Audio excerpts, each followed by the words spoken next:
आज कई शताब्दियों के बाद भी उनके द्वारा स्थापित मठ प्रतिदिन लाखों लोगों की सेवा का कार्य कर रहे हैं। उनकी प्रेरणा के कारण द्वैत परंपरा में ऐसी कई विभूतियां जन्मी हैं जिन्होंने सदा धर्म, सेवा और समाज निर्माण का काम आगे बढ़ाया और जन सेवा की ये शाश्वत परंपरा ही उडुपी की सबसे बड़ी धरोहर है।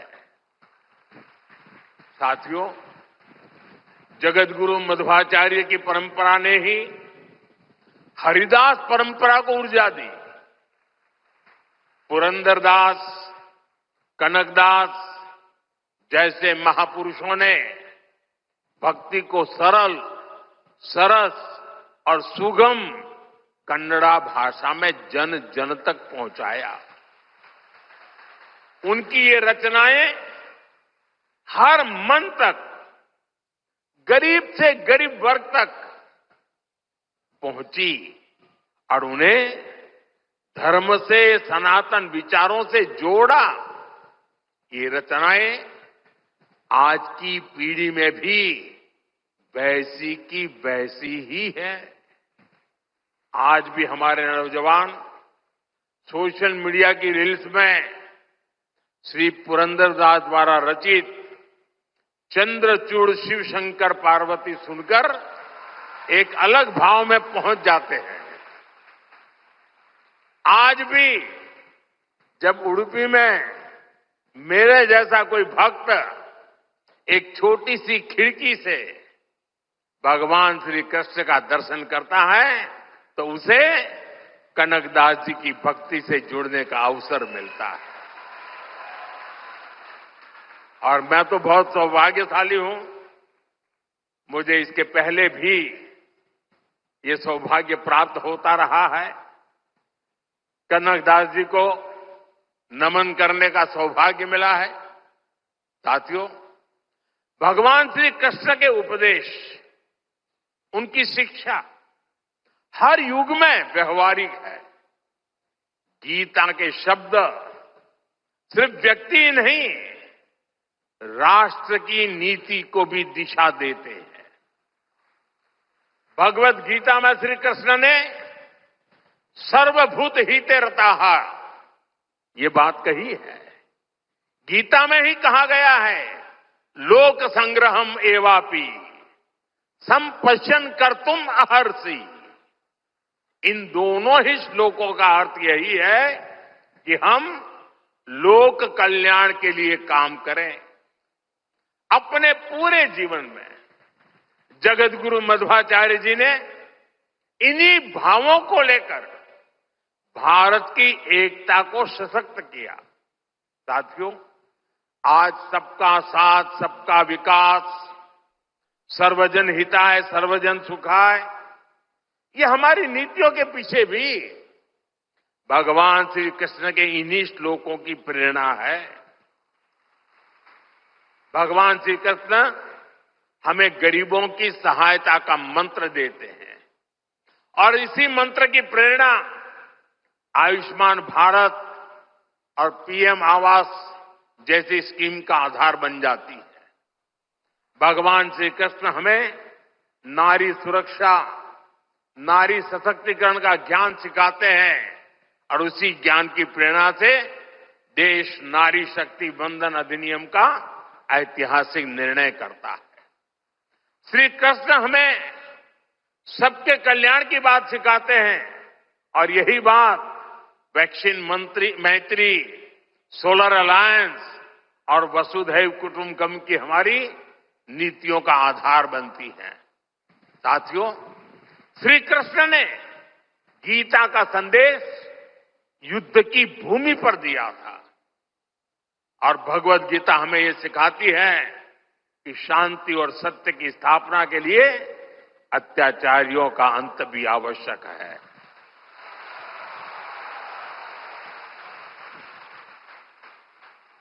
राष्ट्र की सुरक्षा नीति का मूल भाव यही है हम वसुधैव कुटुंबकम भी कहते हैं और हम धर्मो रक्षति रक्षितः का मंत्र भी दोहराते हैं।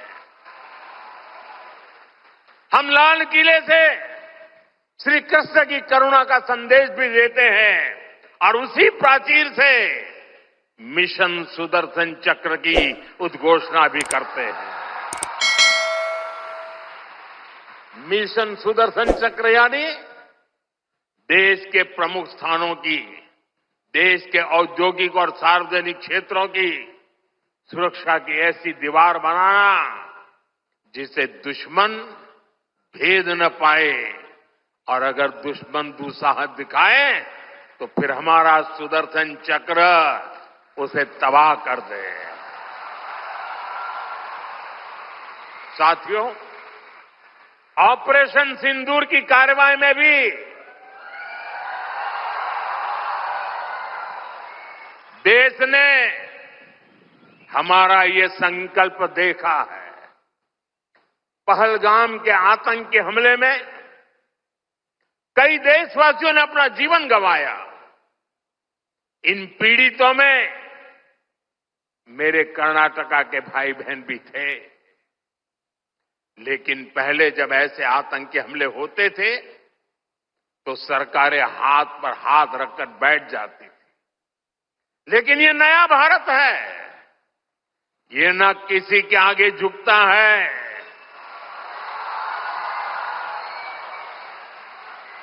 और न ही अपने नागरिकों की रक्षा के कर्तव्य से डिगता है।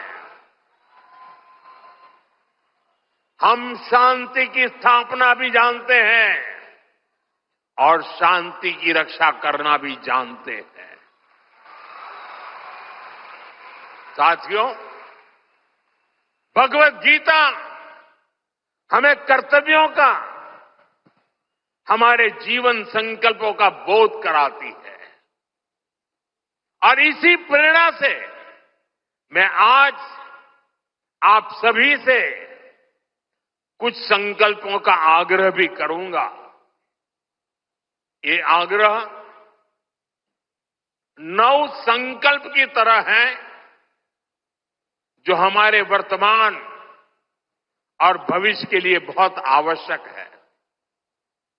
संत समाज जब इन आग्रहों पर अपना आशीर्वाद दे देगा तो इन्हें जन जन तक पहुंचने से कोई रोक नहीं पाएगा।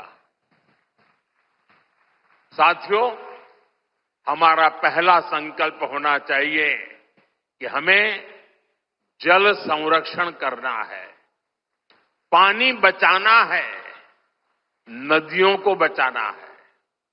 हमारा दूसरा संकल्प होना चाहिए कि हम पेड़ लगाएंगे। देश भर में एक पेड़ मां के नाम अभियान को गति मिल रही है। इस अभियान के साथ अगर सभी मठों का सामर्थ्य जुड़ जाएगा तो इसका प्रभाव और व्यापक होगा।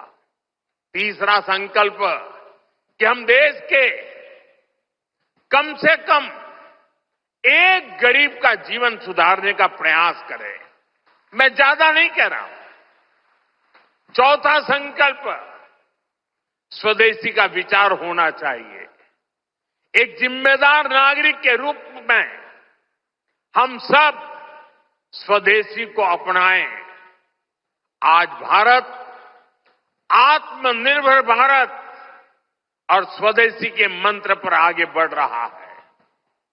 हमारी अर्थव्यवस्था, हमारे उद्योग, हमारी टेक्नोलॉजी सब अपने पैरों पर मजबूती से खड़े हो रहे हैं। इसलिए हमें जोर शोर से कहना है, vocal for local, vocal for vocal, vocal. साथियों, 5वें संकल्प के रूप में हमें नेचुरल फार्मिंग को बढ़ावा देना है। हमारा छठा संकल्प होना चाहिए कि हम हेल्थी लाइफस्टाइल को अपनाएंगे, मिलेट्स अपनाएंगे और खाने में तेल की मात्रा कम करेंगे। हमारा 7वां संकल्प ये हो कि हम योग को अपनाएं, इसे जीवन का हिस्सा बनाएं। 8वां संकल्प मैन्युस्क्रिप्ट्स, पांडुलिपियों के संरक्षण में सहयोग करें। हमारे देश का बहुत सा पुरातन ज्ञान पांडुलिपियों में छिपा हुआ है। इस ज्ञान को संरक्षित करने के लिए केंद्र सरकार ज्ञान भारतम मिशन पर काम कर रही है। आपका सहयोग इस अमूल्य धरोहर को बचाने में मदद करेगा।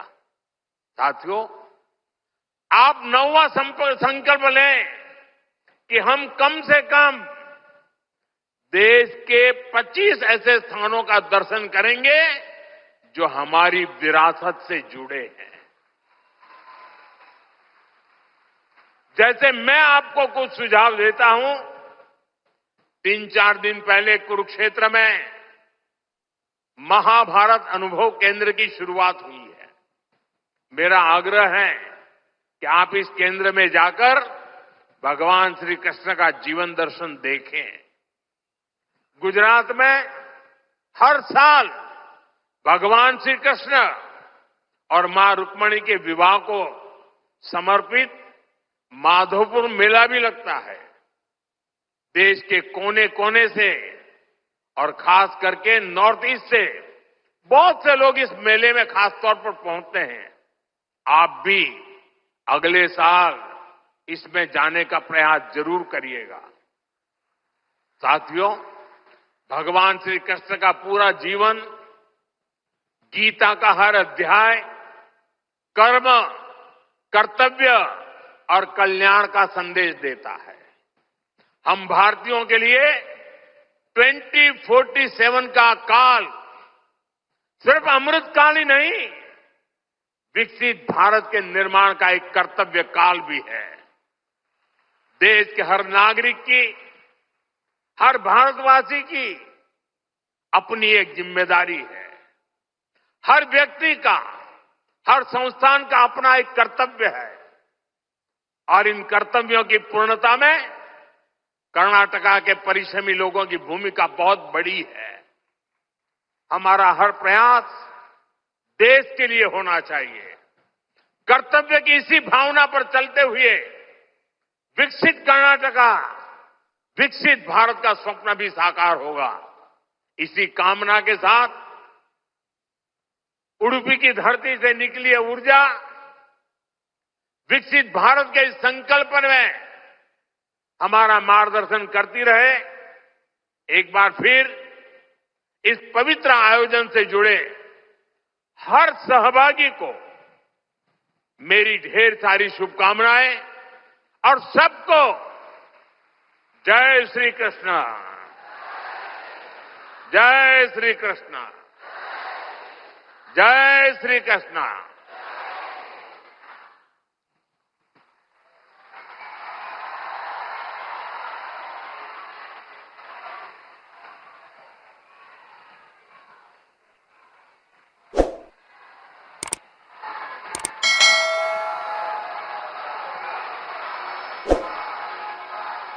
ಲೇಟೆಸ್ಟ್ ಹಾಗೂ ಇಂಟ್ರೆಸ್ಟಿಂಗ್ ಸುದ್ದಿಗಳಿಗಾಗಿ ಬಾಸ್ ಟಿವಿ ಕನ್ನಡ ಚಾನೆಲ್ನ ಸಬ್ಸ್ಕ್ರೈಬ್ ಮಾಡಿ, ಹಾಗೆಯೇ ಬೆಲ್ ಐಕಾನ್ ಪ್ರೆಸ್ ಮಾಡಿ. ಇದರ ಜೊತೆಗೆ ಫೇಸ್ಬುಕ್, ಇನ್ಸ್ಟಾಗ್ರಾಮ್, ಎಕ್ಸ್ ನಲ್ಲೂ ಮಿಸ್ ಮಾಡದೆ ಫಾಲೋ ಮಾಡಿ.